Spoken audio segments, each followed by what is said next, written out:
Tady Havel, slyšíte mě? Čím dřív začneme, tím líp. Mohl bych jen maličkost. Pokud budeme držet pohromadě, budeme se mít všichni aspoň trochu rádi, navzájem si naslouchat a jeden druhého chápat, nemůžou proti nám nic. Přeji vám mnoho úspěchů. So, hi everybody, and welcome to this edition of In Conversation With, here at the Václav Havel Library and on the Havel channel. My guests this time are members of Cimrman English Theatre, which I guess you all know does English language versions of plays from the much-loved Czech theatre company Divadlo Járy Cimrmana, the Jára Cimrman Theatre. And specifically, I am joined this evening by Peter Hosking, Brian Stewart, and beside me here, Adam Stewart. So please give them a big welcome.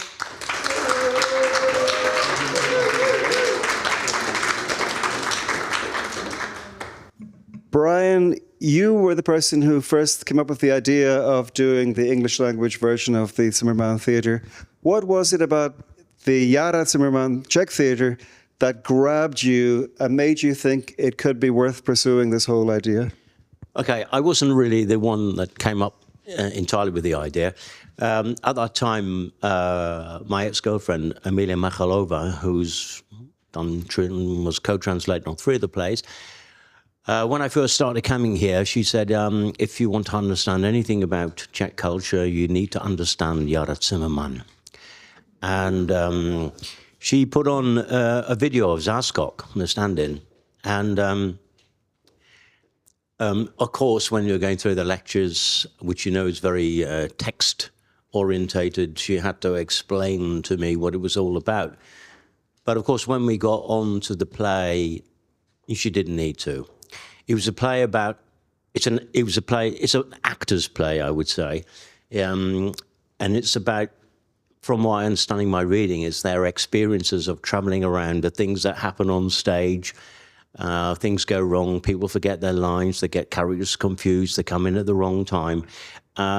And all of us who are actors have experienced that at one time or another. And so for me, this was truly was an actor's play. And so we sort of just thought, well, isn't this a lovely project for us to do, to work on it? And so we thought, yeah, let's start working on it, see if we can turn this into an English version. So that's how it all kind of started. But then what happened? I mean, how did you get permission or the rights, or how did the whole thing get moving? Well, I think what we did was we had several meetings with Europol, who are the agents for Zdeněk Svěrák. And we had discussions with them, and they said, we'd like to do this. And they said, okay, you can go ahead. And so we did the kind of first rough draft. And they said they would like, Mr. Svěrák would like his daughter, Hanka Jelenková, to get involved. And she's been an important part of our team ever since. She originally she came on as a kind of script editor, somebody who kept us on track. We have a phrase how we describe her, but she hates it, so I won't mention it. No, she's been an inordinately important part of us moving forward. And subsequently, she's actually become co-translator. So the last 2 plays, Hanka and I translated together. I guess everybody here knows that Zdeněk Svěrák is the kind of main man of the Divadlo Járy Cimrmana. And he's, much loved national figure. He could have been national treasure, I think. If he had run for president. What has he been like to deal with? Not a treasure. Well, he is a national treasure without doubt, and I'm a great fan of him. In terms of his acting, in terms of his writing, not him, but Ladislav Smolyak too. I watched most of their films from the time that were done before the Velvet Revolution. Yeah, I don't know. Sometimes I feel he really supports us. I don't know. Sometimes I feel it's a little bit ambiguous because I think it's what we sort of do things in a slightly different way. Sometimes writers like people who do things in their way, and sometimes they might think differently. But I don't know. I mean, I think I think on the whole, he's been very positive about what we're doing, and quite supportive too. It seems very logical that you would use the same building as the Czech language theatre. Was that always the idea? Was that easy to bring about?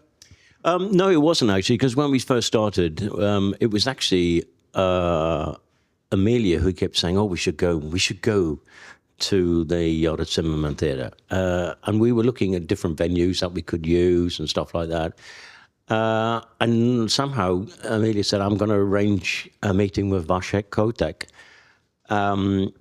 And essentially that's what we did. And we had a meeting with him, and he was very enthusiastic about the idea. But we tried to persuade him, because essentially we had the original translation done in English. And then what I did, I belonged to a theatre in the UK, and what I did was I called together a group of actors, got them together. And also what we did was we had a reading, so we invited people along. We had a group of about 50 people in the audience, about the same size as the theatre tonight. And I recorded it. And then we arranged a meeting in March 2014 with Vašek Kotek and Mr. Svěrak, where I showed him the video, which we did in the UK, and he could see that everybody was laughing in the right places. And I think that helped maybe to help him to say, okay, give us the green light to go ahead with it. And you other two guys here, how did you get involved in the whole thing? Peter, how did you first get on board with the theatre? How did I get involved in Cimrman? Yes. Through these two men. Well, because you weren't, at that stage, Brian, you weren't living here, were you? You were still living in the UK. And I'd been here for quite a number of years. And Brian asked if I knew any actors that might be interested. I said I didn't, but Peter might be interested. No, and I put together a sort of a ragtag group of actors who I thought I'd known Peter for quite some time, and asked if Peter would come along for a meeting, and we had a read through of the script. I think, if I remember rightly, I know that was a long time ago. I think that was the evening that Michael was consumed with the idea of his pig that he was slaughtering. Yeah. That was it. So yes, and I think Brian had this idea to get this going. Asked if I'd put some actors together, and I did, and we all met together. There was also Kurt, who's here this evening, and there was I don't think you were there for the first meeting. I think no. And we had Michael Pidden, who's not here this evening, and Brian Casp, who was an original member of the group, and we all got together, and Brian kind of sold the idea to us. And it was the fantastic thing about our rehearsed reading was that not only was the theatre supportive of us, but the actors as well, and they lent us their costumes, which, crazily enough, sort of fitted. And so our reading was like a full-blown production. It was wonderful. And sorry? No, I can't remember.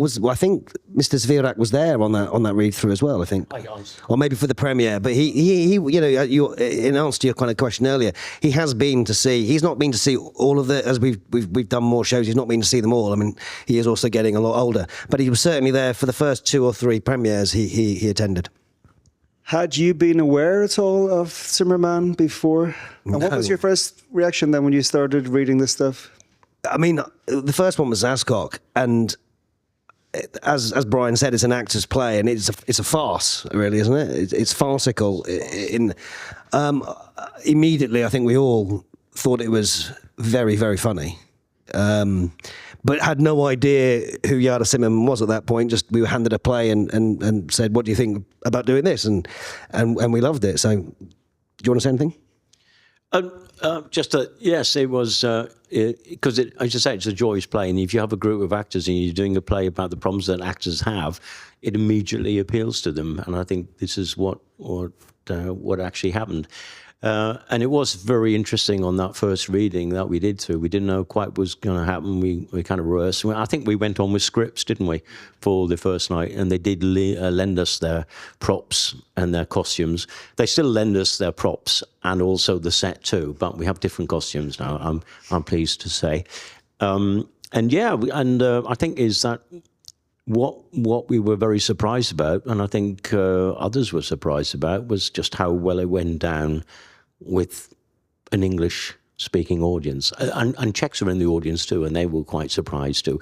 But we'll come back to the Cimrman critics later.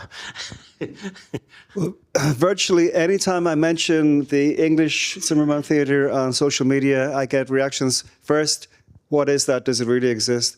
And B, it can't work because it's untranslatable and it's our kind of Czech humour, and how would you guys possibly get it? You're used to this stuff, I'm sure. Yeah, we've had it a lot. If we post anything on Facebook, if we sponsor a post on Facebook, there'll often be people saying, what, this can't possibly work. And our answer has always been, come and see it. And if you still don't think it works, then fine. But most of the people who come, from our experience, who were skeptics, and there are many, do see it and they really enjoy it. It's also much easier to get tickets for us than it is for the Czech version. So that might also that also plays an important part, I think. But one of the cry is always, you can't translate Czech humour, it's unique. But the thing with Zaskok is that it's just a universal problem, being in an awkward situation with a lot of people looking at you, and it's totally translatable. I remember I used to work beside the theatre, and I think it was like once a month there'd be a queue of people, possibly even overnight for the Czech. I think only until recently have they moved ticket sales online. I think for a long time you had to get there. You know, sometimes they'd camp out overnight to go and get tickets. So it is much easier. I mean, joking aside, it is a lot easier to get tickets for us. Although we do also sell out. But people who come, and also I think, I don't know if you guys agree, I think the audience tends to be, the Czechs that we have in the audience tend to be younger Czechs. Would you agree with that? Yeah, I would say that if we actually look at the demographic that what we have people between the ages of 25, maybe going to 45, their parents were devotees of Járy Cimrmana. So when they were growing up in their childhood, going on those long journeys in the Skoda or whatever it was, playing there was the tapes of Járy Cimrmana. And so they know it very well. Unlike their parents, they've grown up where they're learning English, and so they're very fluent in English. And so for them it's an experience to come and see what it's like in English. And it's interesting if we actually go back to what you say, because quite often what happens, because our tickets are cheaper, we actually get a lot of Czechs buying tickets, thinking they're getting cheap Cimrman tickets, and then they realise they're in an English play. And people have walked out. Some people have walked out in the middle, but sometimes some of them just stay to the end because they bought the tickets. So why go home? Let's try and enjoy it.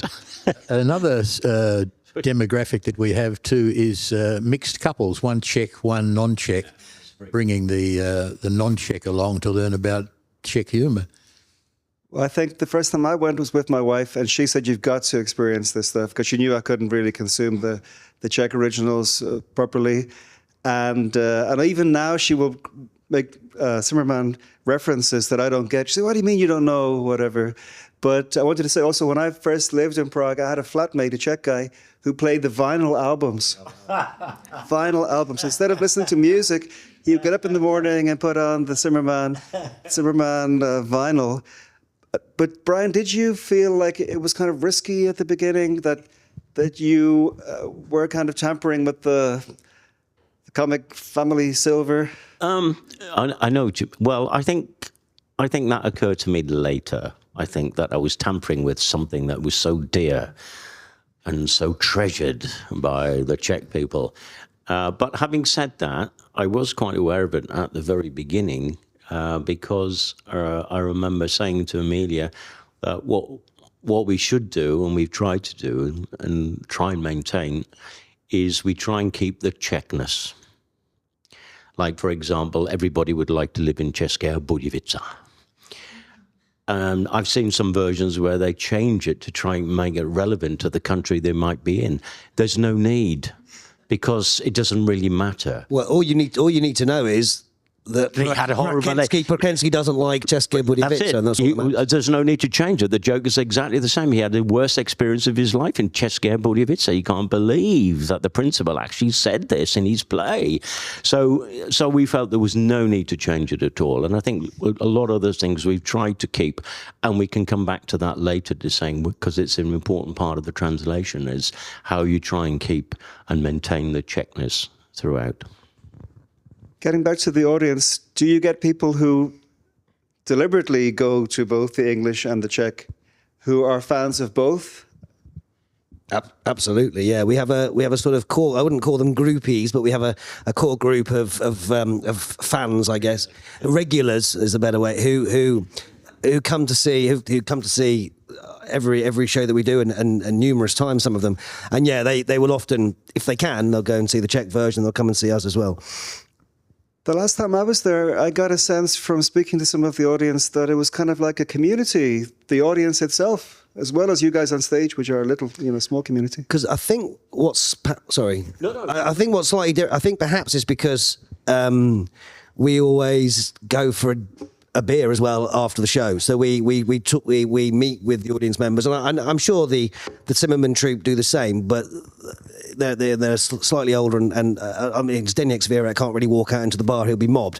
None of us are mobbed. You occasionally get mobbed, Peter, but all the time. But we will meet them up. We will meet a lot of the people after and have a drink with them and answer questions that they have. Because I think that's very important. About people being mobbed, shouldn't we Use the mention- mic. Sorry, could you use the mic? talk about people being mobbed? I think we should mention Kurt's fan club. Oh, yes. Is he married? Quite often, I remember we did a school show last year, and we had a question and answer at the end of it. And Kurt, can you stand up so everybody knows what I'm talking about? There he is. I said, has anybody got any other questions? And a young lady shouted out at the back, said, yeah, can I get Kurt's phone number? But I think that's what they said in the Epstein files. This was But I think this was after Zascock, when Kurt had been swanning around in his lady's costume. But I think that might be the reason, is that we do speak to a lot of the audience members afterwards, those that stay, and therefore it does become a bit of a community. I think you're right. Now you've got how many plays in your repertoire? 5 or 6? We have 6 at the moment. And we're not sure about expanding another yet. I think That's about half of the original. No, it's just under half. There are about 14, 15. And No. And of those ones, which are your favorites to perform, Peter? Well, as I say, Zascock is a universally acceptable or understandable situation, and I love that. I also love the seminars in Zascock, the meaty little short pieces. But my second favourite would have to be Conquest of the North Pole. Why is it that one is your second favourite? Once again, I think it's the situation. We train for one afternoon on the river, and then we go off to the North Pole. And we don't take any dogs because Prezidentské is stronger than 4 dogs. Then when it comes time to look at what we're going to eat because we're starving, then we eat the dogs. Yeah, It does sound universal. it's just a really funny scene. I think what we've actually done is I think the plays we've chosen were based on roughly on a sort of survey that was taken some time ago. I think 2010 or something like that, where they asked about 1,500 people by phone their favourite Cimrman play. And I think, thinking about that, we've actually translated what turned out to be the 4 most popular plays, and we have a couple of plays that are a bit further down, but we want to do them anyway because they really appeal to us. What are your favourites? The favourites in the survey came out as being... your favourites. My favourite? Well, I still love Zascock. I have an opportunity now to play Prezidentské, and it's a dream part. I love playing it. But also I agree with Peter, Dobiti Severniopolu is Conquest of the North Pole. I also love Plum. I think Plum's a very funny play, long, wide and short-sided. I think all of them have facets to them which are funny and appeal to audiences in different ways. And I think this is one of the things that we like about, we've got a repertoire. Some plays are not always popular with everybody, and we know that because we can see that in our ticket sales.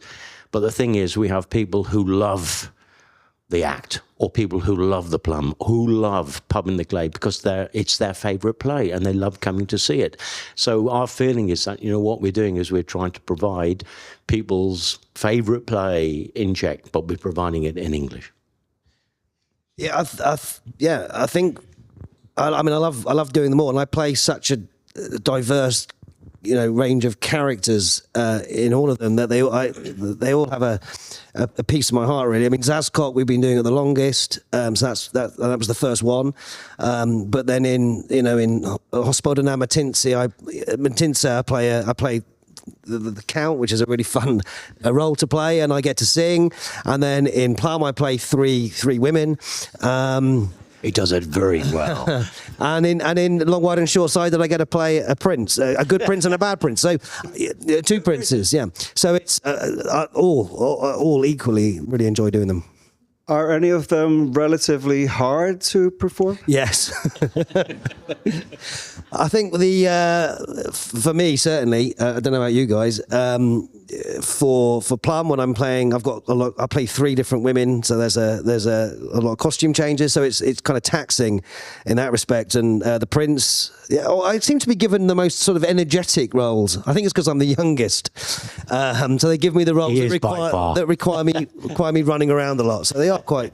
And do you do the three women in different voices? I do.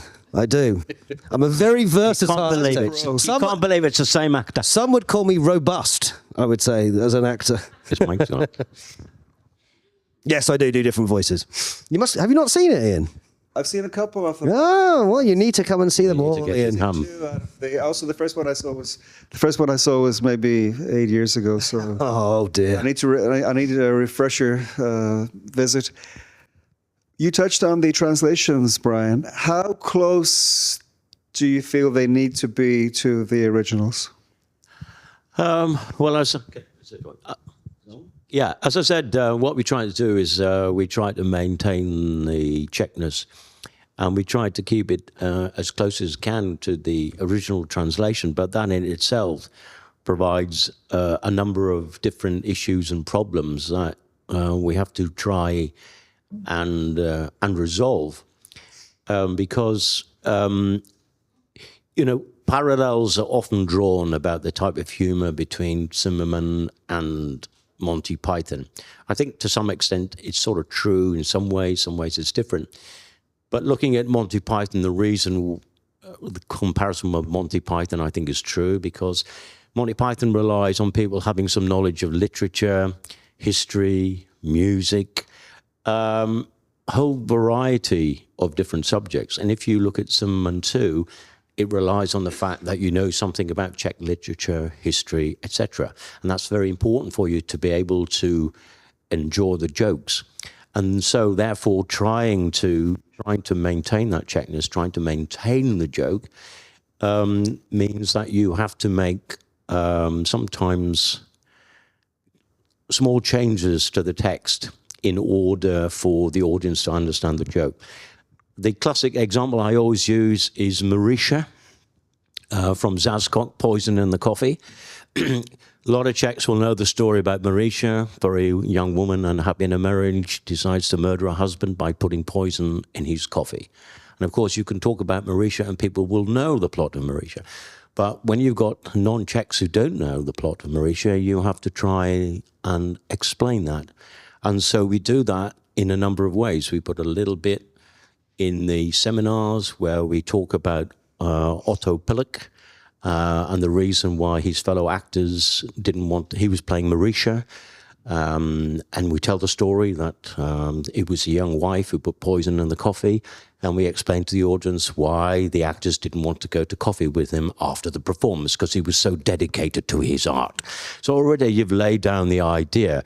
And then we introduce it at the beginning in Záskok, where Prahensky says, what about Let's Do Marisha, that wonderful Czech play, Poison in the Coffee, what drama. So already you're laying down this idea. So when you get into the act, where Vlasta says, I believe you put poison in the coffee, and Prahensky goes, what? Poison in the coffee? And I just thought it was stale. So what you're doing is that, so they will get the joke. So what we've had to do is lay down the ideas, just small bits, just the way through it, just so it actually makes sense. Weren't there also difficulties with Conquest, the translation of Duck? Oh, that was it. Yes, that was it. We had a situation, isn't it? Because I think when Frstensky is talking about the situation, about they're getting him to take his clothes off because they think the best thing to do is before they don't want to kill him. So the idea is they think maybe we should freeze him to death. So they try and persuade him to remove his clothing one by one. And he talks about, in the Czech play, they talk about a goose and a gander can also mean a back pain. And that's very difficult. How do we actually translate that? It was very difficult. And the way that came around, I think it was actually Hanka's idea, and she suggested maybe we could use a hare. Because you say, yeah, this fur, this hair, and so we had a rabbit instead. Sorry, a hare, not a rabbit, Peter. If you're hungry, you can use my hair. You can use my hair. So it had a sort of dual meaning in English, wordplay, hair, but at the same time, it was a way of actually trying to get around this specific problem. There's a number of different examples like that. They do work. Pub in the Glade as well as the one in the Pub in the Glade, I think, isn't it? Piss. What? I didn't translate it. Well, I don't know if you give me a bit more context. I think isn't there, Vendi, you'll know about that, isn't there, when he's P. Oh, yeah. Where he says, when Kolanek is talking about the young lady he was falling in love with, and he says, I heard her from across the crowded room, and in Czech she goes, P. Which I think has got rude connotations in Czech, which means penis, or can mean drink. So it's got a wordplay. And so we realised that it was how do we do this wordplay between drink and penis. Yeah. So, So you cut it? Well, no, we didn't. Actually, what we did was we did a Google search of synonyms in English for penis. Sounds like not suitable for work. I hope you weren't doing it on the work computer. You what, sorry? I hope you weren't doing this on your work computer. And of course we did. And so we came up with the expression, because she calls to him, keep your pecker up. Which is an expression in English meaning don't be downhearted, keep your pecker up. And of course, keep your spirits up. But of course, the Count misinterprets it, keep your pecker up. Of course, it has two connotations. So it kind of worked in that situation. But you can see that sometimes we spend a lot of time trying to work on how we can actually make one little small wordplay or joke work. We spend hours on that. Do you ever just cut chunks out of the Czech originals? Yes, we did. In Záskok, there's a whole section where there's a conversation between Ladislav Stroupežnický at the National Theatre and Járy Cimrmana. And he's talking about the Czechs on Mount Říp, and then he's talking about řepa, which is beetroot and sheep. And it's just like, you could not, in no way could you actually make that paragraph work. And so we had to remove that paragraph, just couldn't get it to work. We tried and tried and tried, couldn't find any way through. Have any of the translations kind of evolved over the years, or are they kind of set in stone? And I think you should speak to the person, Bendy, down here, who does our subtitles. okay. I think they've evolved mainly due to the actors spending a lot of time paraphrasing. So we have English surtitles above the stage, which Vendy does for us, and I think some members of the cast are known for paraphrasing more than others, but I think so. Yes, it's evolved, but not Guilty. not intentionally. But originally we had free rein to say whatever we wanted because there were no surtitles. But then Vendor came along and put the surtitles up, and people were like, "Oh, that's not right." But the other interesting thing, just sort of talking about the surtitles, is if you have, and we do see people looking at the surtitles. I think it could perhaps is useful for the non-native English speakers. And you had this as well before the surtitles, but the Czechs who know the play so well are already kind of laughing before the joke has happened, particularly when the surtitles are up. So that can be a bit disconcerting at times. But Right, that happens. That's fine. But also, maybe I could say it's a kind of an interesting difference in style, which I think Mr. Svirak has commented on many times. Originally, when they started out, they were teachers at the time, and they were writing these plays, and they were performing them as amateurs, and they described themselves as amateurs. And in fact, if you actually look at a lot of the seminars in Cimrman, they will describe themselves not as actors, not as singers, and not as dancers. It's almost as though it's kind of like, it's almost they're writing excuses at the beginning. there's also the joke in the seminars for Pub and the Glade where they say it's not about the singing. Yes, that's right. So, it's not about the singing. But we do have a different style. In the Czech style, it was all supposed to be that they are amateur actors, and it's done in a very fixed style, and there's nothing to it.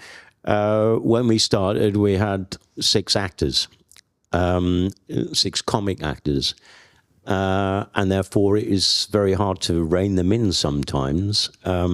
So essentially, what we do is we try and wring every piece of comedy that we can get out of it. Even last night when we were rehearsing Long, Wide, and Short-Sighted, we were coming up with new things where we actually could make it funny, or could try things that we thought could actually make it funnier. So we don't stick to something. Everything is always evolving. It doesn't just happen with us. It happens with all sort of plays, that you're always evolving. You're always looking for different things, and that happens all the time. And do you feel then that the pacing is different from the Czech plays?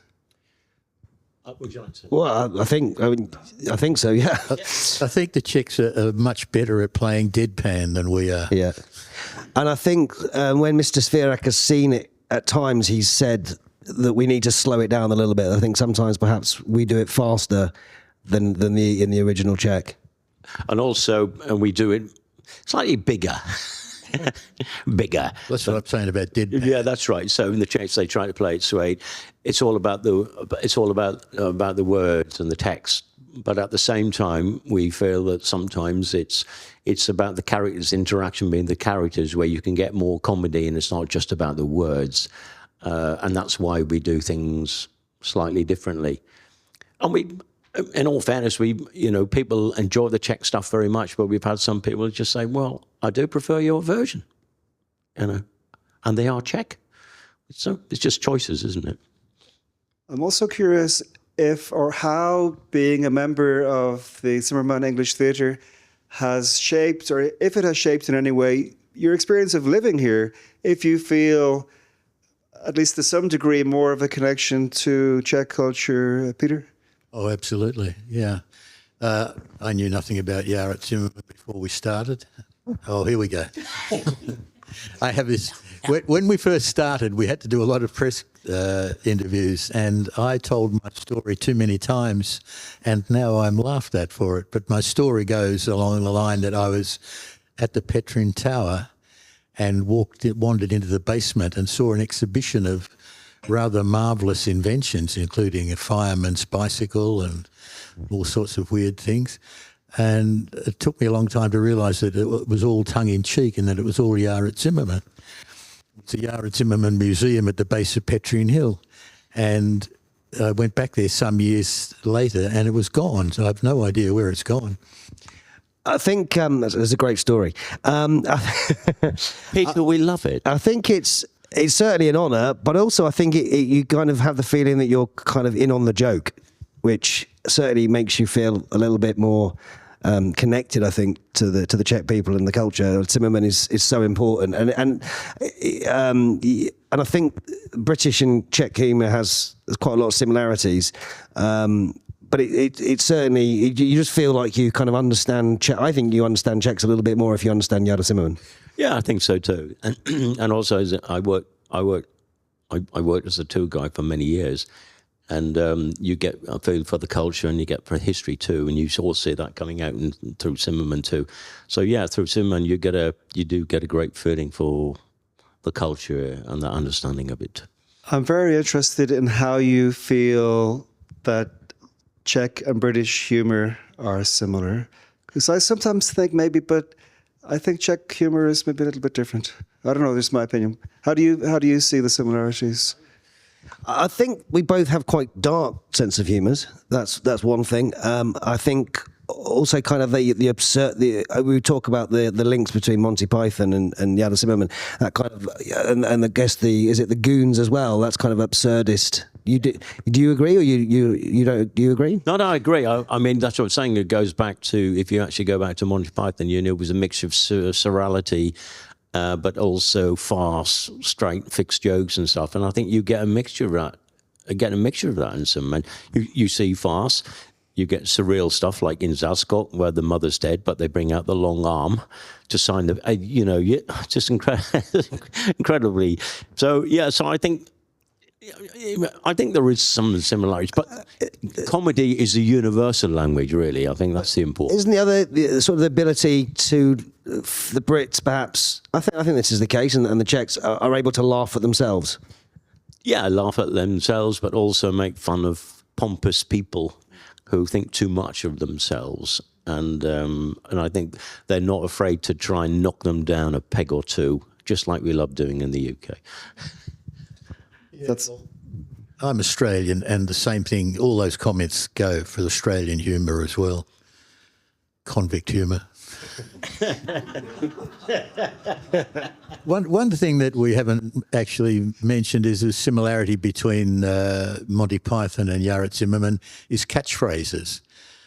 No one expects the Spanish Inquisition, and there are a whole bunch of Czech phrases that are used all the time, which I do not know, but which heighten the similarity between the two forms of humour. Absolutely. I mean, let's eat the dogs, I think is a very popular phrase in Czech. And I agree with it. North, I'm heading to the south. I'm heading to the north, I'm heading to the south. I'm going here, I'm going here. I also kind of get the idea. We've had this. I think we've had this conversation. You and I certainly had this conversation before. The character of Járy Cimrmana. I think we have other characters. I think of Alan Partridge as an example, perhaps, but other characters who are, we know they don't exist, but we've seen them for so long, and we've seen them grow as comedy characters. So I think there are similarities. That's a kind of an interesting example, which I've never quite thought of. But it's true, we do. For example, from the life of Brian, he's not the Messiah, he's just a very naughty boy. And that's a very common phrase that people use at the time. People use this from Monty Python all the time. So it's interesting that you say that, Peter, because I think the same thing happened to Monty Python. Things have come into our common parlance. And I think the same thing has happened to the Czechs with Járy Cimrmana too. Also, both institutions date from the same time, right? The second half of the 60s? That's right, second half of the 60s, absolutely right. Now we have a chance for the audience to ask questions. There's a microphone just coming. If anybody has any questions, now is your chance. Please raise your hand. Here's in the third row, the man at the end here. Yes. Thank you. Hello, I'm Alistair Edwards. I'm living in Jablonec. But I wanted to ask, because I'm a musician, how you deal with the rhythm and the articulation, which is very special in the Czech plays, and that must be quite a difficult thing to translate into English, which has a different rhythm and a different articulation. Yeah, I agree with it. It is difficult to get that particular type of rhythm, and it's something I have to say when we started off that we actually didn't think about. We decided that, you know, if we're going to do this, it's going to be a piece of English literature. You know, some things that said at the very beginning was like, oh, let's make this simple. Let's make this simple so people understand the English. No. Stewart and Peter didn't write simple Czech. They wrote a piece of Czech literature, and that is what we don't want to do in English. Yeah, because, if I may, it's like when you're trying to translate poetry, you either translate it or you rewrite it in another language, or you recreate it in another language. It's rather two different things, in my opinion. Yeah, we do. But don't forget that English has a certain poetry to it, and also rhythm to it too. And if you're actually going to be performing something in another language, you're going to try and follow those rhythms of that particular language. What we do in the translations is, as I said, all we can do is try and maintain the Czechness. When it comes to the poetry, we do try and maintain that. But it's sometimes very difficult. For example, in Pub and the Glade, to get you are trying to get the sense of what you do, but also the lyrics to match the tune too. Yeah, that was particularly difficult, right? When you're translating songs. Not only you translating the songs, but also you trying to translate and capture the mood, but also put that into the lyrics, because they haven't been done in English before. A lot of the ones hadn't been done in English before, but from the Czech composers. Thank you. Another question here. This man with the glasses. Yeah. Yeah, you three gentlemen seem to be getting along very well together. I wonder if we could have some stories about actors that you haven't actually gotten along so well with. Where do I start? Well, it's interesting that you think we all get along very well. So, I mean, what I would say is we've known each other for many years, as we have with Kurt and Michael as well. We've been doing this for how long now? 10 years? Over 10 years. And I could definitely tell you some stories about when we toured the United States together and spent 2 weeks together. By the end of it, I think we were all quite happy not to see each other again. Certainly we had a great time, but it was there was friction at times spending that time together. But talk about actors that you've worked with. Actors that we've worked with. You don't like. I think I'll pass this back to you. I think what you're asking us to do is to admit things that we're not allowed to admit. We'll turn that question. We all get on. We've been working together for a long time, and of course, with a group of actors who many of us have large egos at times. We have, as a group, had fallings out, but most of the time, I think we get on very well. We love each other, really. We love each other to death. And he'll tell you his Orlando Bloom story later. No, I won't. This could go public. Have there been many changes in the personnel of the troupe over the years? Well, not a huge amount, but you can understand that people want to go on and do different things. Peter wanted to leave a couple of shows. You want to say that about it? I had a bit of an existential crisis and thought I might like to spend 6 months of the year working in Australia.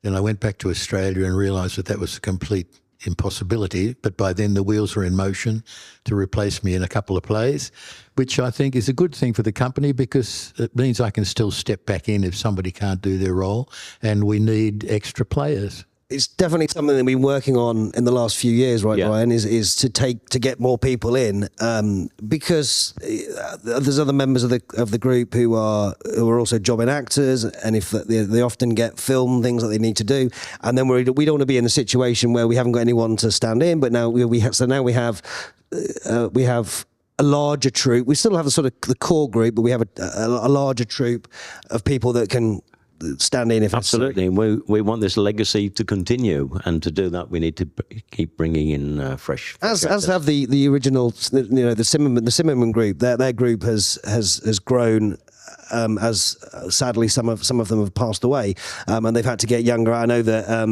Wojtek Kotek is now one of the members of the cast, so they're getting younger people in, which I think Son of of Alana and Václav. So yeah, we've certainly tried to extend the size of the troupe over the last few years. Another question, this guy here with the glasses in the third row, please. Thank you. Thank you. Concerning your trip to the United States, I recognise you. did they get it? We were playing largely to Czech audiences. Well, that's not true. That's not true, Peter. What I was, Having an argument. there you go. So in answer to your question, We're all good friends. we performed that we performed in the Bohemian Hall in New York.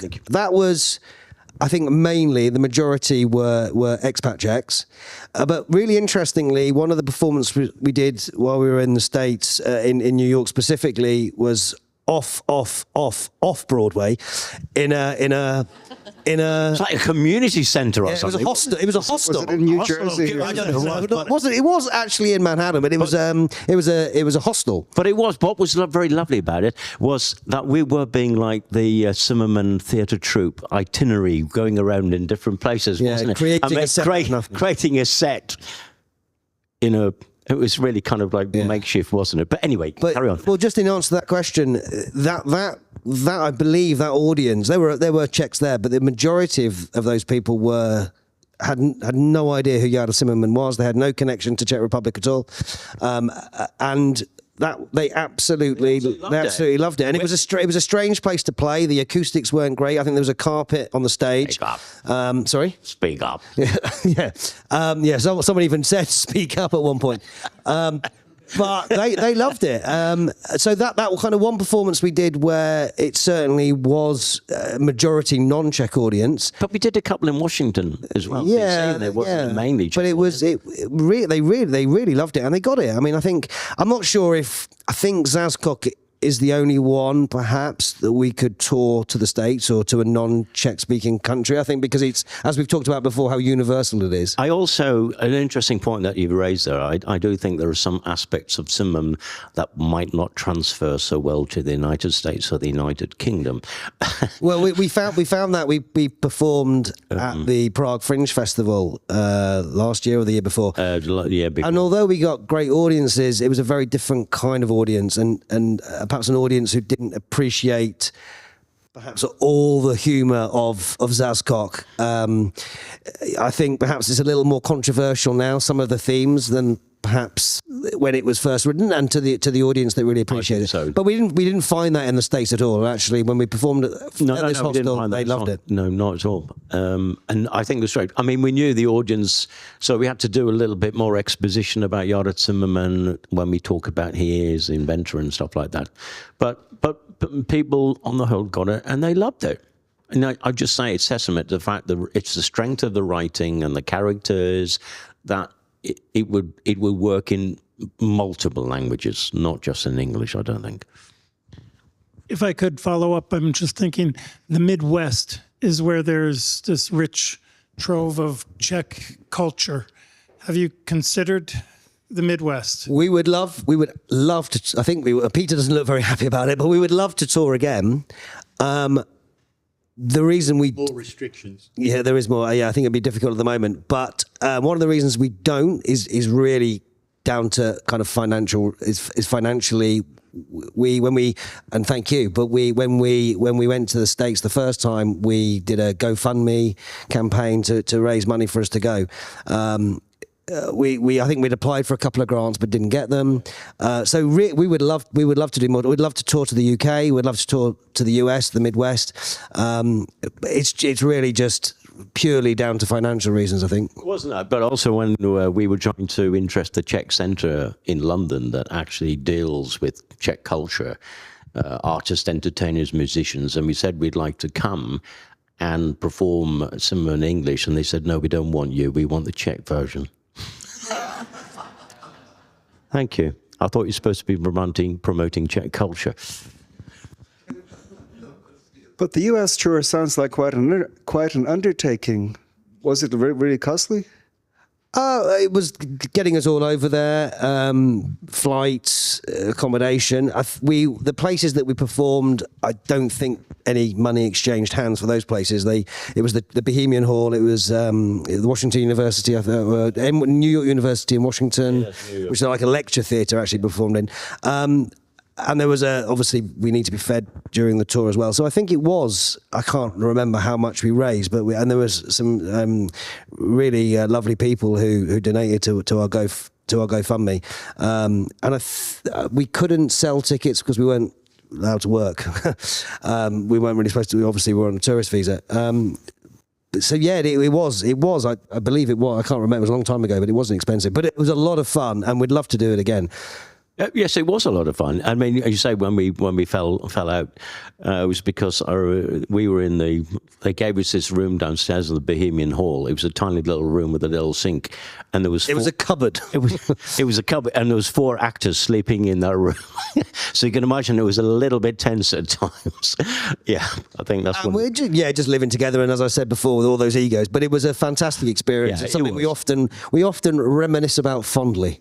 No, it was a marvelous experience. Thank you. Any more questions from the audience? Yes. Can we mention I was sleeping with a minor? Something you haven't mentioned, I think, which does transfer in comedy is your visual humour.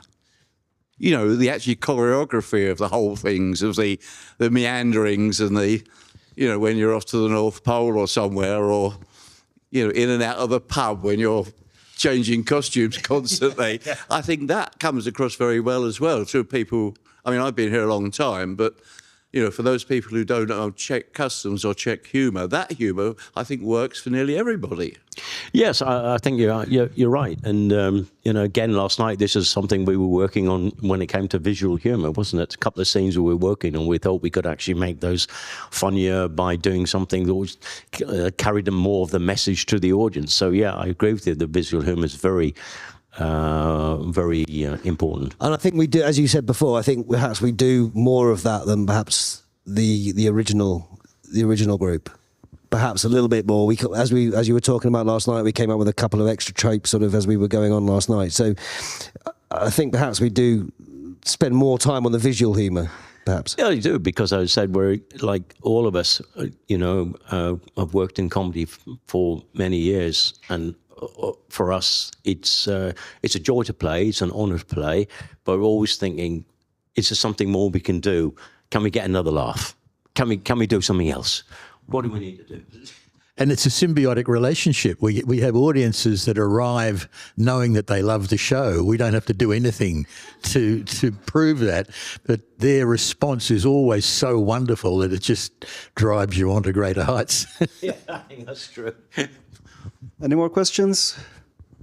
Maybe time for one more. I was going to say, is anyone here who's seen the Czech versions and the English versions? Okay. Several. Okay. And what are your thoughts, if you don't mind me asking? Excellent. Okay. I was absolutely. If you could take the mic, please. Sorry. Thank you.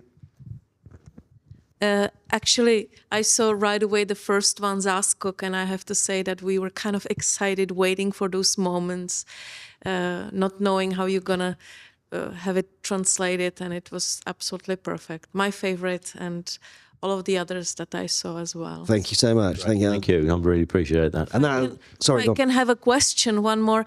You mentioned that you think that you're done. You're not going to have any more translated to English. Is that right? Well, we don't know at the moment. I think what first of all, we need to decide what's the one we can do. There are some plays that are just too Czech, that we have to put them beyond the consideration, like České nebe, perhaps, or Bráník. But yes, what we think we want to do this time is some of the shows don't sell as well as the others. And what we want to do is focus on ways of trying to get more people to come and see the shows that we actually have. And then when we're happy with that, maybe we'll go on and do another translation. We think probably another one would give us a nice canon of plays to perform. And thank you for your kind words as well. Thank you. One thing I was wondering also was, you've performed over more than 10 years, a lot of performances. Have there been any kind of mishaps or pratfalls or? Well, I've got. Yeah, there's been many. For example, well, I think this was last year. I think the end of last year. I'm barter in. No, it was before that. Anyway, but anyway. No. I'm talking about the. No. I don't know. You might have another one. I'm going to talk in Zascock. The principal's in a wheelchair, and I'm aware that he's coming on. But this particular time, for some reason, I was not concentrating, and he rolled straight over my toes with his wheelchair, and I exclaimed. And the audience thought it was absolutely hilarious. I was in quite a lot of pain. Well, did you have another example of one? Well, we've had a couple of examples where some of the actors haven't quite remembered their words, and we've gone round in circles for quite some time, trying to get the show back on track, very much like what happens in Zascock. But as I said, it was in Zascock, so the audience didn't really notice very much. I think also going back to what Peter said, the audience are so appreciative when we have such great audiences that actually those moments, and I have certainly been known to laugh out of character occasionally, but the audience love those moments and love the moments when someone runs over my toe or whatever the moment may be. So we always have such supportive audiences that we always seem to manage to get through somehow. But we still have the Czech skeptics coming, and if you know any Czech skeptics, please. We said, if you know any Czech skeptics who don't want to come see our shows, we'll give them some tickets. We literally have had people turning up, almost sitting in the front row with a clipboard, checking off the jokes as they go. Okay, okay. And someone, what was that they claimed as the McDonaldization of Cimrman. So if you know any skeptics, please do send them our way, and we'll invite them to come see the show. But I would just say, Tom, thank you very much, Ian, for inviting. He's got more questions. Oh, have you? Have you got more questions? Oh, you got another one.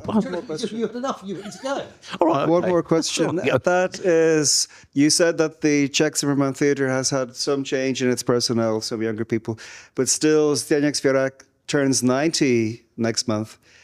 And if he is no longer involved, do you think your theatre could somehow continue if the Czech one called it a day?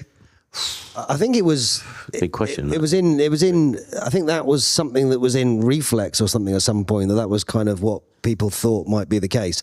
I think they'll. I mean, even. They're still performing. I don't know how long Svěrák will be able to do that for.